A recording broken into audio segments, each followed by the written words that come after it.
George, Yeah. your pants are sagging. This should take care of it, though.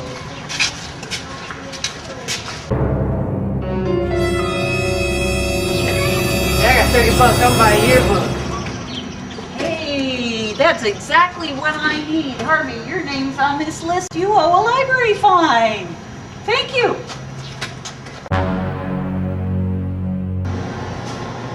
George, you still got your money for the yearbook? Yeah, $30.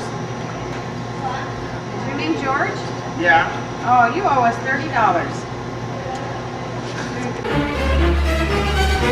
I got $30. I'm gonna buy a yearbook.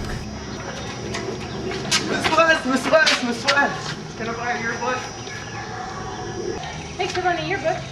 Yes, I got a yearbook. Miss West, I got the money. Money for what, babe? The yearbook. Oh, babe, I just sold the last one to the guy. I got the yearbook. Harvey, what's up? My guy took my money. The guy with the Cookie Monster backpack? Yeah. What are you gonna do about it? Thought about it. I like ponies.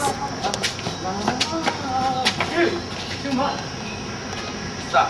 Up top.